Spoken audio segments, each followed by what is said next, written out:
Welcome to the 2021 Bizcommunity ACA series. I'm your host, Rutendo Nyamuda, and today I'm absolutely pleased to welcome some of the people behind Hold My Hunters, a recent campaign for Distell's Hunters Cider brand, which was voted one of Kantar's best liked ads of 2020.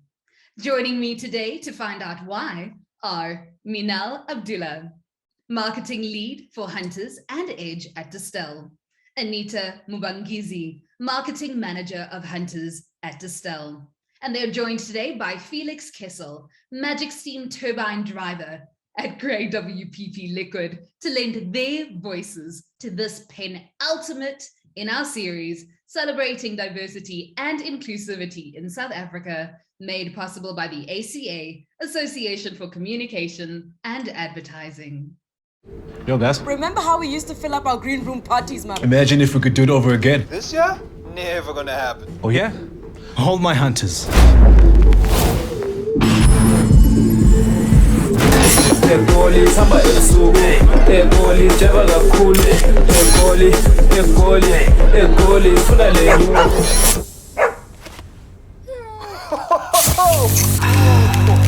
Refreshes like nothing on earth. Not for persons under the age of 18. Fantastic. So I'm going to start with Felix. So Felix, the ad that you guys have created, Hold My Hunters, was voted third on Kantar's most liked ads of 2020. And it was really such a breakthrough concept in the category. And we're really interested in what the brief was from the client, what the deliverables were, what the outcomes were, and what was the client expecting, and how did you arrive at the final concept and solution? Okay, so many questions in there. So I'm going to try and kind of sort of mess it around and break it down a little bit. The first thing to say is that this is an ad that should never have been. So we started in a very different place. I'm going to let Anita and Meenal tell you a little bit about how we started, but this came into being through expedience, pressure, COVID, and other factors that led us to this point. So Anita or Meenal, you want to talk about a little bit about the world that it was at that moment? Yeah, I think I'll jump in. So, you know, we obviously had a plan. I think like many businesses, many brands, many brand people, we had a plan of what we were going to do for the year, what we were going to produce. We had cast for a previous ad, we'd costed for it. We had a shoot date, we were ready to go. And then this happened. So I think like Felix was saying, it was a blessing in disguise, and we had to change plans immediately. So as you'll know, alcohol couldn't advertise anymore. And when we did advertise, we had to advertise in a way that was socially responsible, that showed social distancing. But what we wanted to do was show our consumers the world that they live in and make it a little bit more relevant to the place that they were in this moment. And that's how the Hold My Hunters ad came about. It was a great brief because at the end of the day, you know, Hunters has owned refreshment forever. That's been the center of their world. But the question is, anybody can own refreshment. How do we do it in our own way? And one of the most important sort of parts of our audience's lives is the ability to be social. And in one fell swoop, I mean, this is the COVID is a terrible disease. It's a terrible disease because it takes away all your pleasures, right? If you get it, you can't taste, you can't smell, you can't see your friends. It takes away all the pleasure out of your life, which is a perfect challenge for a group of motivated, intelligent, creative people to put their minds, and I'm talking about the people in the ad, to put their minds to solve around that. That's a wonderful place to play, right? That gives us a really interesting story to tell. And I think too often we treat our audiences in advertising with less respect than they deserve. And so empowering them to say, these are the ideas that you can have. These are the things you can do. This is who we believe you are, is always a great place for us to play. And so that's kind of the ground, that was setting up the ground rules for Hold My Hunters, because that's what Hold My Hunters is all about. In that moment, instead of saying, hold my other beverage, we say, hold my hunters, and we go and do something. we get up and we go and make something happen. That's the moment when we are infinitely refreshed ourselves. You know, when you want to do something, in that moment you go, damn it, I'm doing it. That moment, you're like, yes, that's the refreshment moment that we're chasing. And that's where the story originated. But it comes out of this crazy, out of the crazy world that we suddenly found ourselves in. Thank you so much for sharing that. And Felix and Anita, what you both touched on was around, you know, the audience, the demographics, who you're speaking to. And Anita, I think you said something along the lines of speaking to where people are right now. And that's what I loved about the ad. It was like, even me, myself, I could see myself there. I was like, yes, I do remember. I'm having these flashbacks. And so, Meenal, I want to ask you actually, you know, looking at this ad in particular, there's no doubt that all of these sophisticated elements of tech really, really come out. We're talking about the 3D headset, the QR code, the green screen room, all of these cutting edge concepts and aspects. For you, what aspects of insights, or what insights rather, when it comes to diversity and inclusivity were required to arrive at this solution and ensure that it would work, that it would hit the mark for your specific target audience?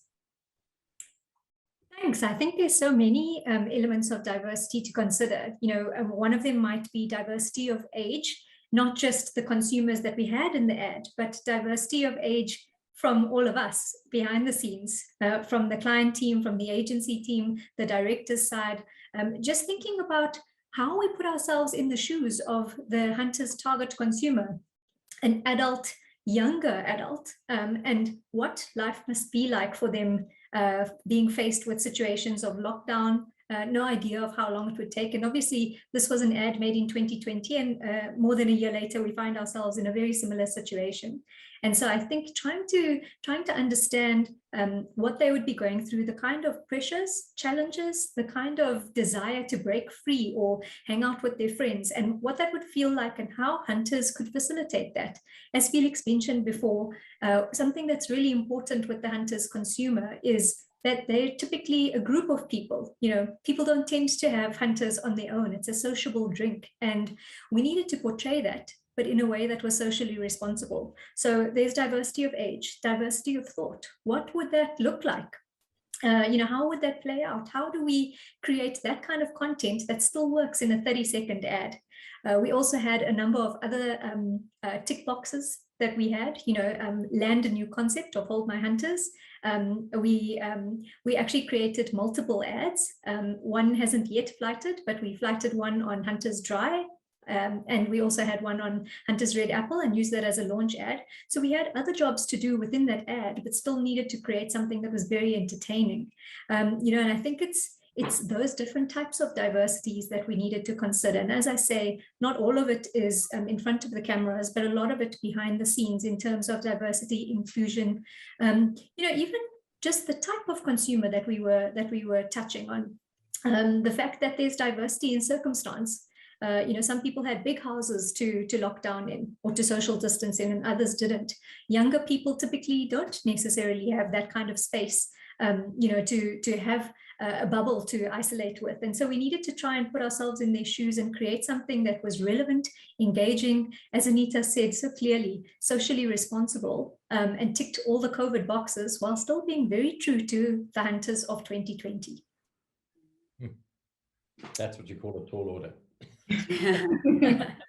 Thank you for that, Meenal. And you mentioned now, you know, this was all created during the pandemic, during a lockdown. What were some of the biggest challenges that you had to face? Obviously, agency, client, conversations, creativity. Talk to me about the challenges and how did you overcome them? Felix, I'll start with you. That was a challenge. So it was early in the lockdown process. We hadn't really figured out how remote shooting might work, but we had to do it. So we had our clients on the other side of the country in Cape Town, remoting in. We had to be socially distant, which means you had to have a small crew on the set. You couldn't overburden not too many people. We were remote within that. Even the set itself was broken up into areas where you couldn't transgress. So it was very complicated. Add to that the fact that the script itself required mirroring motion for the two worlds. So you had to shoot the same thing twice in different worlds and try and match it as best you could. So it was a technical shoot. So Tebogo, our director, hats off. Aileen, our producer, two hats off, who made these things really, who pulled these things together. So we were shooting in town. Town is a difficult place in the center of CBD of Joburg. And it was very weird. I have to tell you, it was very weird that the places was deserted. We had a curfew. By the time we would normally run an extended day to 7 o'clock at night or 8 o'clock, we couldn't. Curfew was already too early for that. So all of these constraints just landed on us one after the other. And it's a testament to the production facility themselves, but the generally production land, like they really made it work with all of those crazies, regular temperature checking. Then there's the inevitable, oh gosh, what happens if somebody actually gets COVID in the middle of this? And there's always a scare. There's always someone like, oh, we just heard that someone's sister, cousin, whatever it is. And then you're like, we're gonna have to cancel we can't cancel. It was terrible. So through all of those, it required a huge amount of the one commodity that we're probably most shy of in ad land, which is patience. You just had to be patient with the process. And even when we got into post-production, it was the same thing again. Like you couldn't be in a facility with too many people. So suddenly you couldn't have your clients with you. You couldn't sit in a we couldn't sit in a room together to do the post-production part of these things. So it was really trying. I must also call out that we didn't only shoot the ad, we also shot a fortune of social content that was the story around the ads that became the rest of the campaign. So the story itself is wonderful, and you talk about this wonderful virtual party that these guys managed to create. But around that, we wanted to highlight all of the characters and some deeper stories around who they are and what they did. So we were shooting all of that stuff as well. It was monumental. Wow, it certainly sounds like a journey indeed. And Anita, coming to you from the client side, I mean, shooting videos, campaigns, adverts during a pandemic must have been a little bit very different for you. Yeah. Because you know how agencies would have worked. And what was the challenges from your perspective, from your side? How was the experience for you? Look, it was daunting, I think, to start off with. We weren't really sure how it was going to work, how the tech was going to work. It would have been the first ad that I've done, or the first piece of content I've worked on, not being on set and not being able to give in that input face-to-face and in real time. It actually ended up working out quite beautifully. To Felix's point, we managed to get the tech. There was a live feed for the whole shoot, so it felt like we were there. WhatsApp became our very best friend. We were good friends before, but now after this, we're besties. So we could get, on-time approvals. So it actually turned out, quite well, as you will have seen in the ad. And then, luckily there were no mishaps. Nobody got COVID, nobody got sick. So it actually all went according to plan.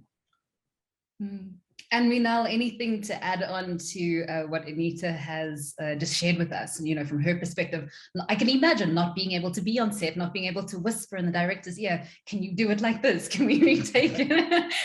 What was your experience? I think, to echo that, it's probably the first ad for many, or maybe for all of us, where we haven't been there. But what it does prove, maybe, aligned to the story we were revealing, is so much can be enabled by tech, or about thinking about a problem differently. And I think that's exactly what we had to do behind the scenes is, we had a deadline. We had to put these ads out. We wanted to put them out. We had to find ways to get around the problem of not being able to meet in person, of only having less than 50 people on set. And for a mammoth production, the size of ours, and where we were shooting 3 ads almost simultaneously, we needed more than 50 people on set. The cast itself was quite big. And I think it's a lesson that there are ways to do things. And in fact, if you trust the process, and it sounds good from the other side, there were a lot of questions around the process. The trust fell into place. But I think it's a testament to people believing that we could do what we could and making it work. And I think, I've never experienced watching 3 days worth of shoots just digitally. And it was quite something. Every time the phone rang or someone called me into a meeting, I kept saying, but we're shooting an ad, act as if we're actually on set. We're almost unreachable. And obviously there were times where we had to duck in and out, but it was a lot of coordination or virtual coordination between the teams to say, I've got to pop out for a meeting, but can you please watch this? Can you keep an eye on this? These are some of the things I'm picking up. Can we just have a look at that? And as you say, no whispering in the director's ears, no whispering in our creative team's ears. So a lot of virtual communication, but a thoroughly enjoyable output. I can absolutely imagine. And the output was absolutely incredible. It actually looked like everyone was on set. Maybe you did make use of those 3D VR glasses as well. One of the beautiful things about this series and throughout the conversations that we've had is, we're seeing advertising as not only this job for brands to showcase what they're doing in a local context or in the country, but it's almost as if these adverts are acting as a beautiful ambassador for South African creativity and what South African can do and create on international platforms. So we're looking at, every single time we get an international award or an international acclaim or we're nominated for something, it's this beautiful moment as South African creatives. And we've definitely seen this time and time again as we continue to punch above our own weight and our own expectations.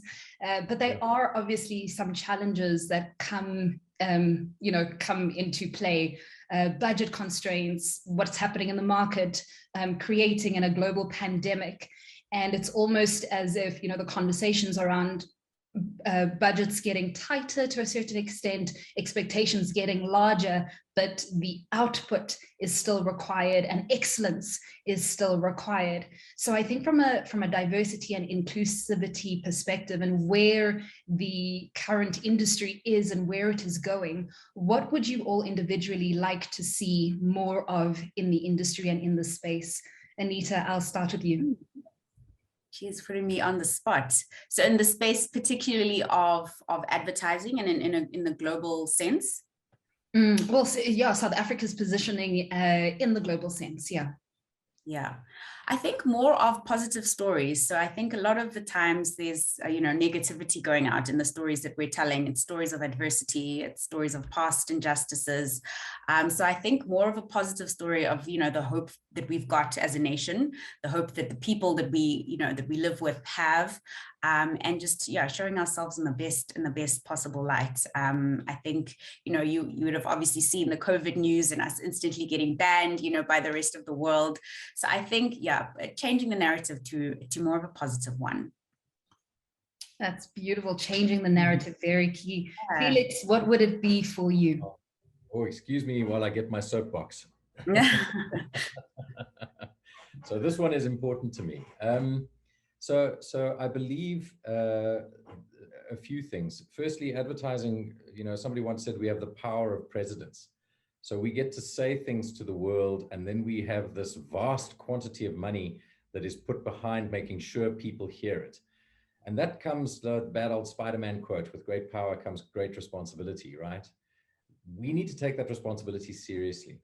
My feeling is that we, as South Africans, we have unique stories to tell. The South African voice is new in the world. People haven't listened out for it as they're listening out for it more keenly now than they ever have. About 15 or 20 years ago, South America had a rising and everybody was keen on what was happening there. It's Africa's turn now, and that's spearheaded very much by us. Here's the kicker.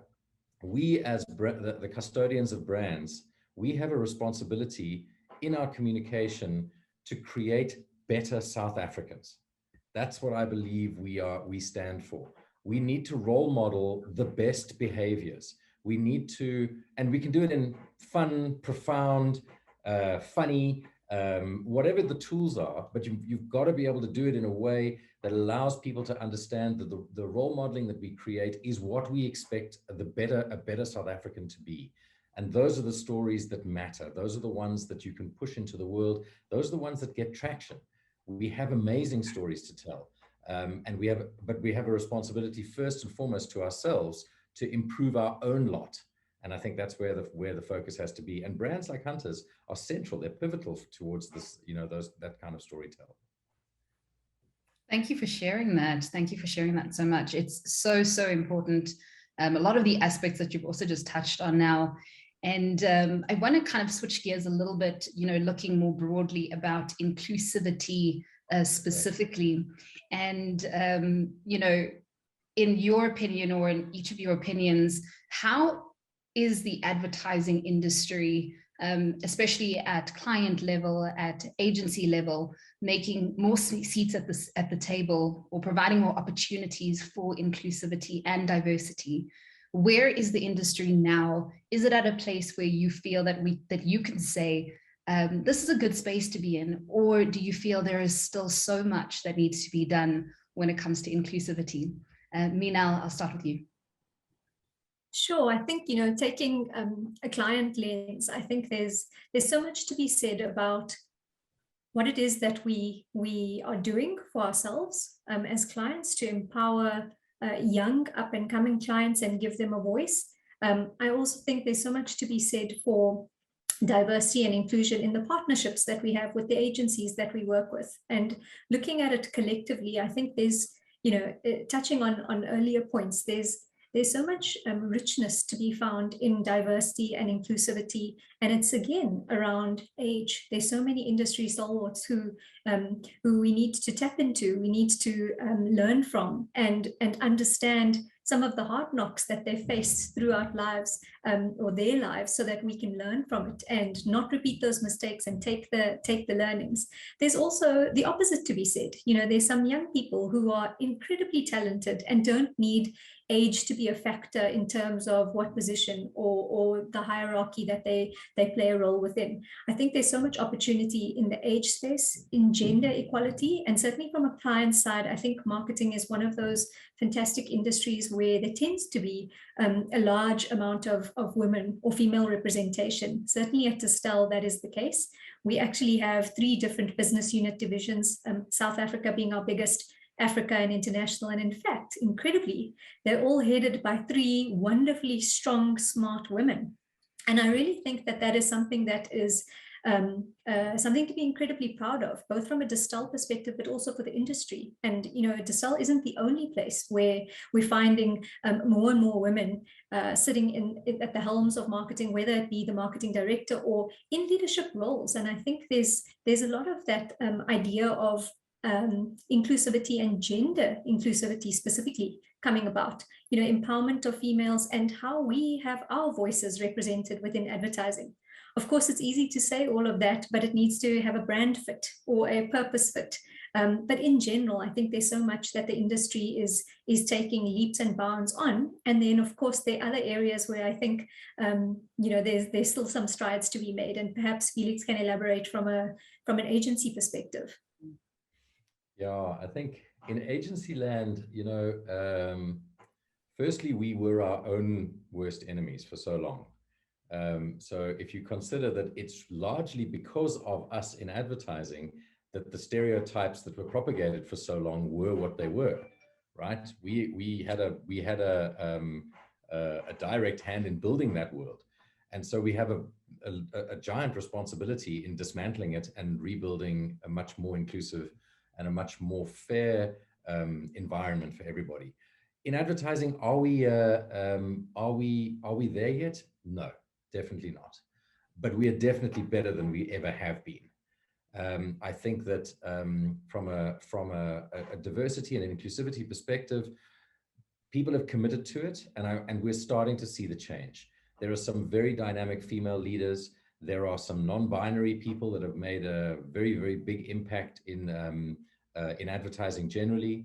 We have brands that are gravitating to non-binary, which is interesting in and of itself, because that's becoming a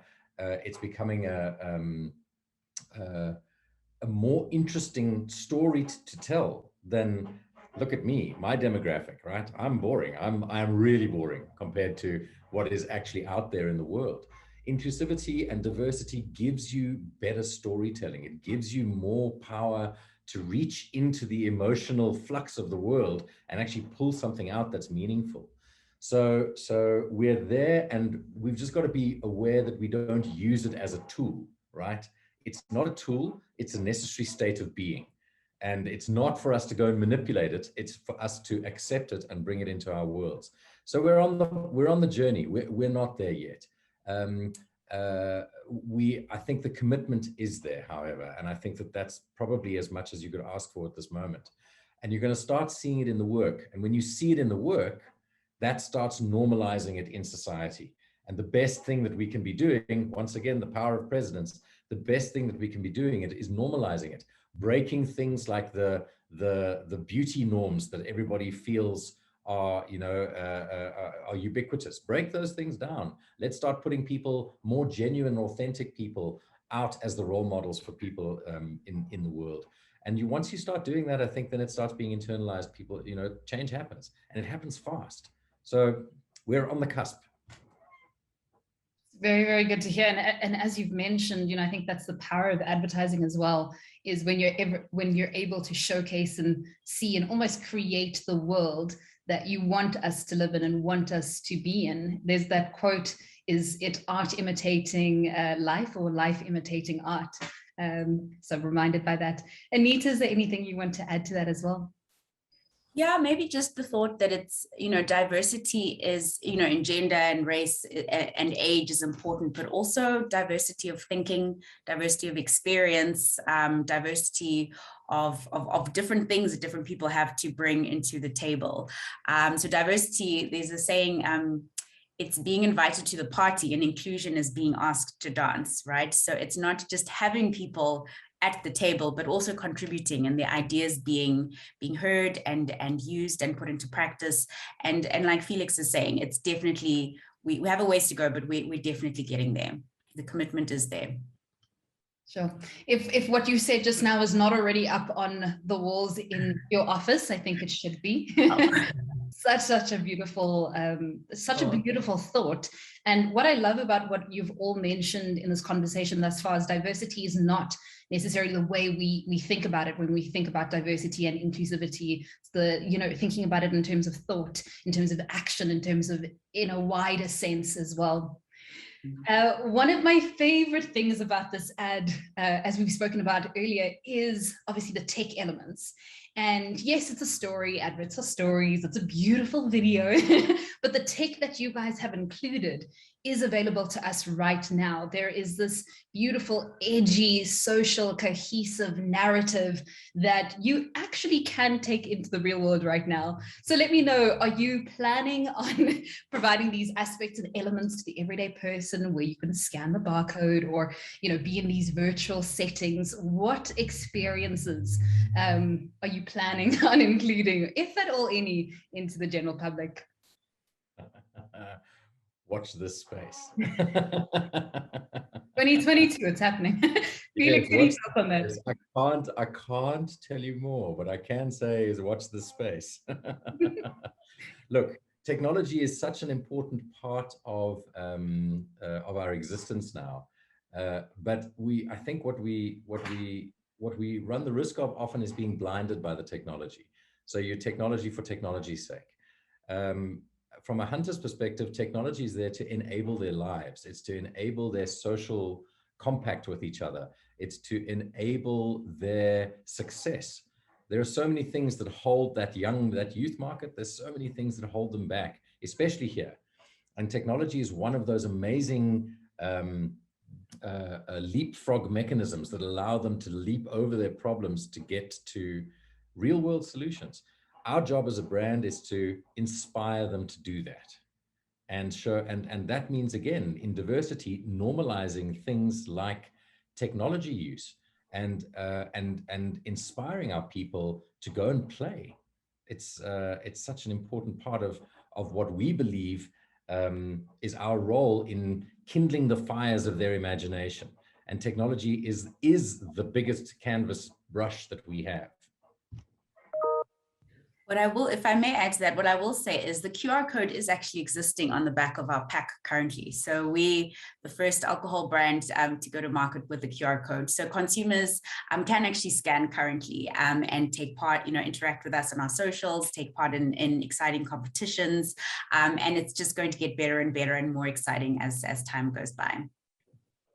One thing I'd like to add to this technology piece is building on Felix's point, it's so important that we take our consumers on this journey of embracing and embedding technology in our lives. I think so often, even the idea of access to higher tech or higher grade versions of tech becomes a conversation of haves and have-nots, versus us taking them on the journey, making it a lot more accessible, or finding ways to even expose consumers to, we can run competitions, we can have workshops or host experiences where a set number of consumers are able to engage and interact. But in general, it is really hard to do that with millions of consumers. But if we can even just bring it to their awareness, bring it to life for them, showcase what exists, make it accessible, it becomes that enabler, as opposed to something that other people speak of and many can't even dream of, or they have no idea what it looks like. And I think, looking at that Hold My Hunters ad, that's exactly what the VR tech was used to do, to showcase how you can almost teleport yourself, or showcase virtually how you could engage with your friends in a world where that just felt so far away, like a dream. So many of us were hankering for 2019 again, because we took so many things for granted. And I think that ad brought a little bit of joy back, and it used technology and relied on it very heavily to create that environment for our consumers. Most certainly, most definitely. And to your point on just being able to, we're in these spaces during this lockdown season, you feel a little bit isolated. It was almost like, for the first time in a long time, to your point, that you could actually feel almost less alone, or like business as usual for younger people. Like, we can interact, we can engage, we can almost, sentiment behind that. Also, one of the key players and key characters in the ad was, of course, the dog. And everyone was like, the dog did not go unnoticed. We saw the dog. So I have to ask, whose dog is it? How did you choose the dog? How did the dog even land up on set? Do you feel like it's going to become a very famous dog? Does it need an agent? Let me know. So the dog, no, we just picked it up on the way into the shoot, and I'm kidding. Stray. No, just a stray. No. So the dog's name is Nash, and Nash went through a hectic casting process, like everybody else did. They've chosen one from many. But Nash was there to ground us in reality. So I'm afraid he's a one-trick dog. He's there. His job was to ground us in reality and bring us back to the things that are also equally important, and have a little bit of fun doing it. So I'm afraid no extra plans for Nash going forwards. But in his role, we think he killed it. And we appreciate Nash for his beautiful appearance.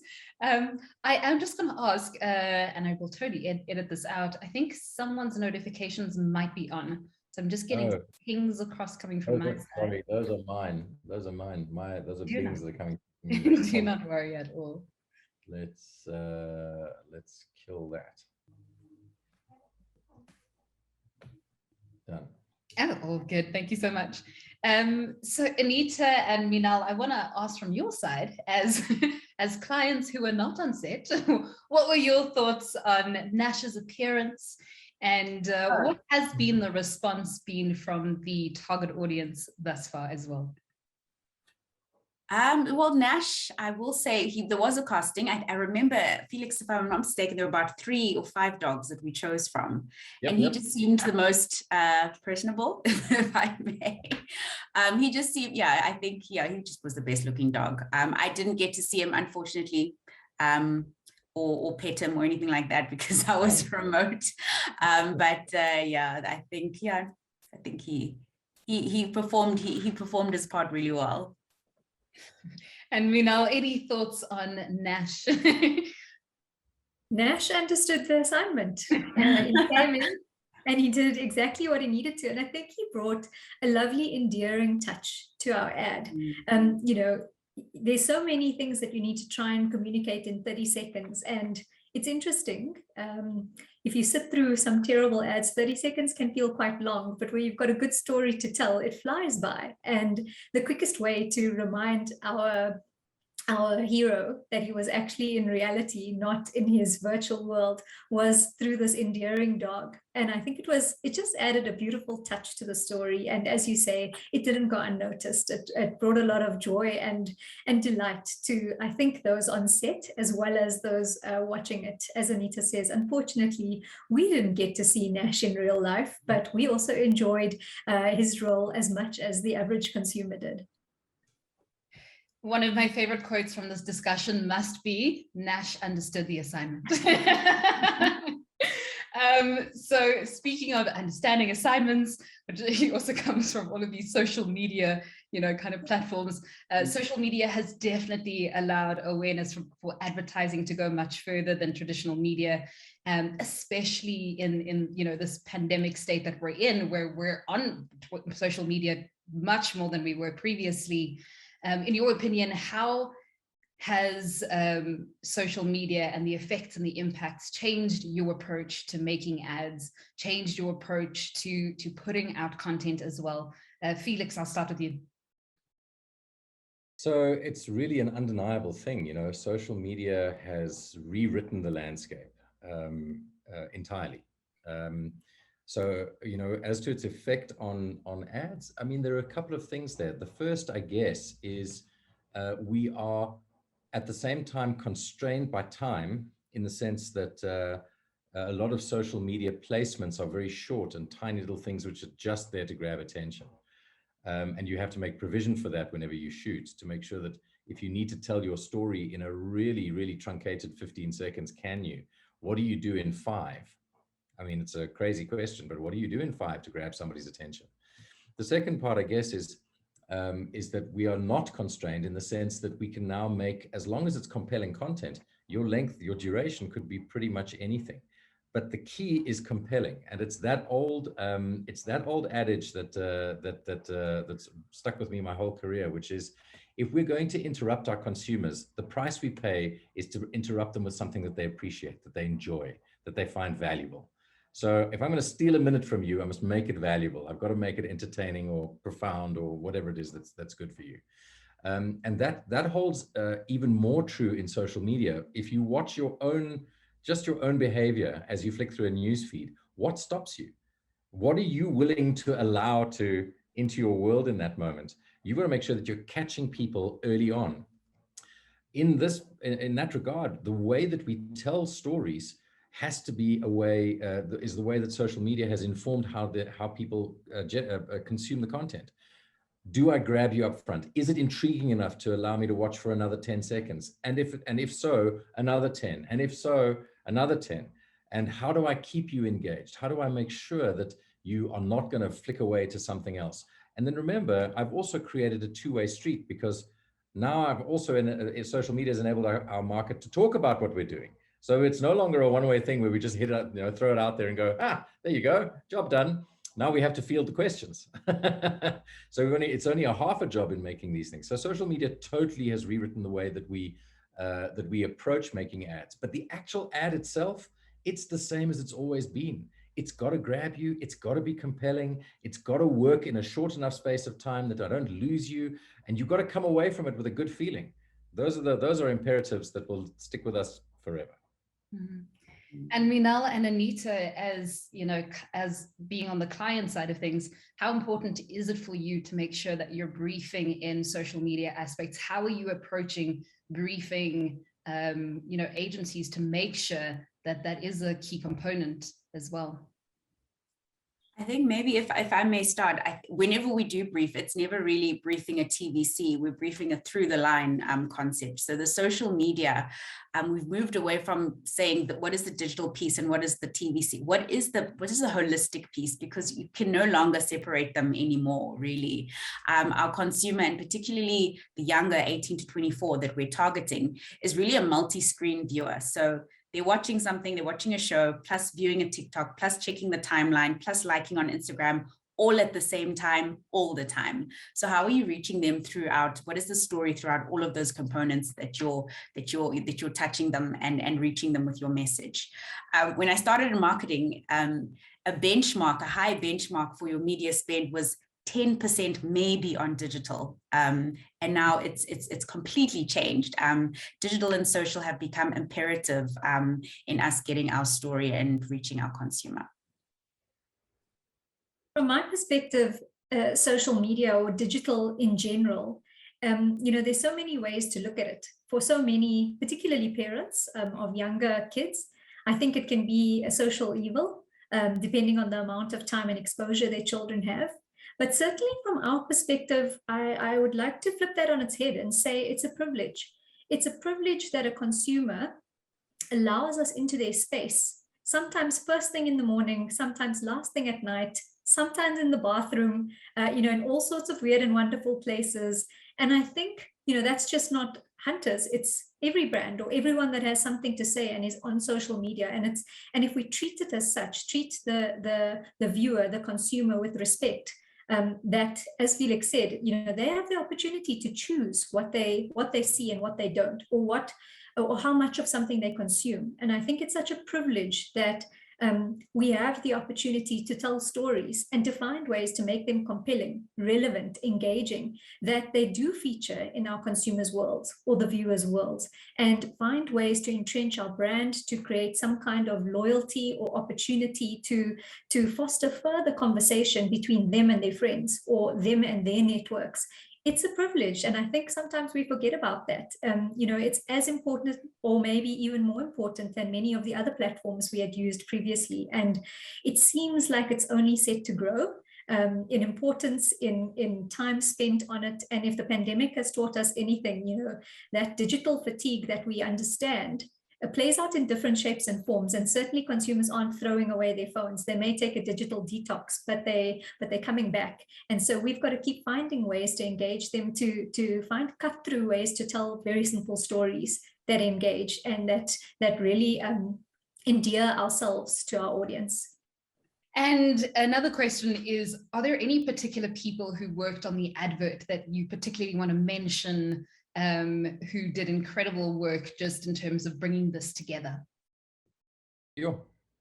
Well, absolutely. I mean, first and foremost, I think Kanya Sijaji, who was my creative director at the time, this was his project through and through, and he drove it and did a great job at driving it. So that's fantastic.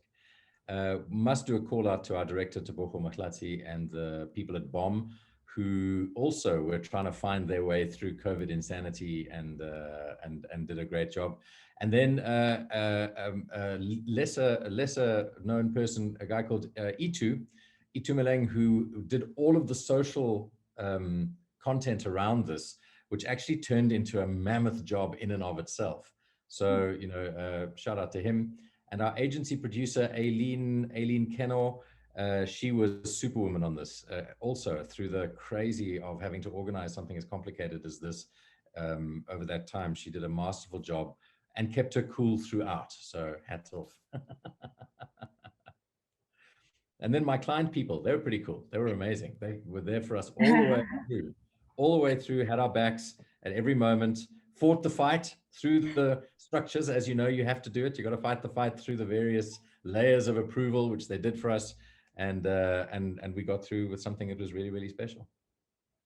Kudos to you and the team too, Felix. It's always a pleasure working on it. And sometimes you don't realize what a gem you have in your hands until you see it on the big screen, and you realize that it's actually providing so much more enjoyment to the average consumer than just the team that were working on it. It's lovely.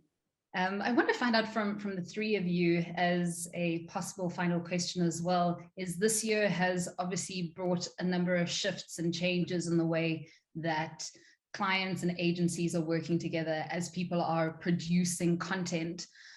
We spoke about the challenges earlier, but I want to find out, what was the biggest learning lesson or learning opportunity of this year that almost as a piece of advice for people to carry on, even as we're entering 2022 and the new season?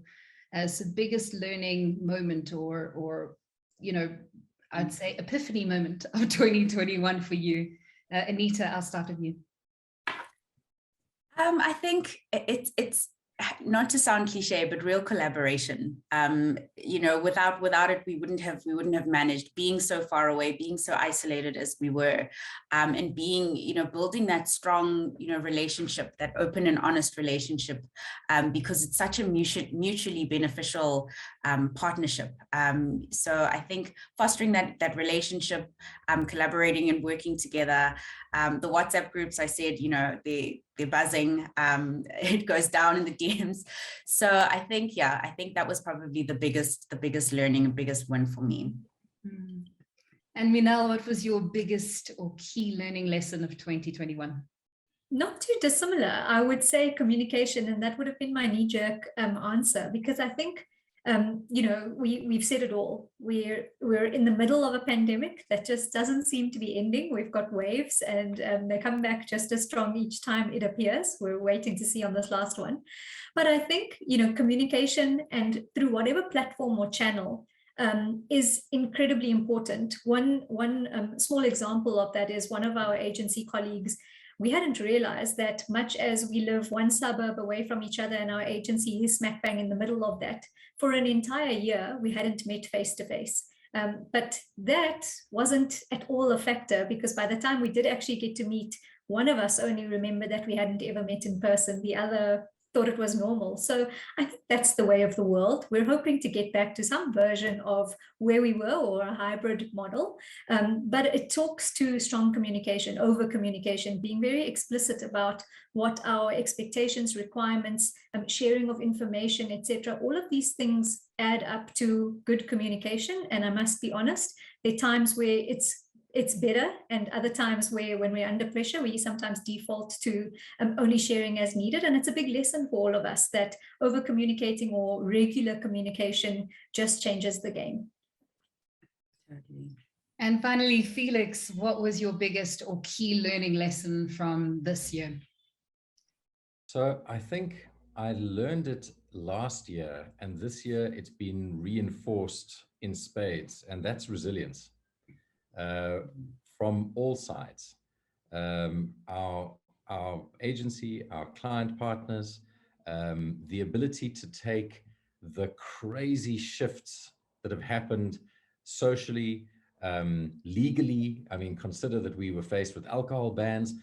There's a story for you. Every bottle of Hunters that you see in that commercial is liquid we had to create on the set, because we weren't allowed to transport alcohol. So we couldn't even take product. We had to create everything in the moment, on the set. So the ability to be resilient, to be able to get up and pick yourself up after round after round after round of challenges, and still with energy and enthusiasm, get back in there and do it again. I think that's, and now year 2 of it, I didn't know we were all this resilient. I'm super impressed with all of us, not least of which our target market. What they've been through is equally bad, and we still as South Africans come through it, and we're okay by and large. I mean, I have to take my hat off to everybody for that. Mm-hmm.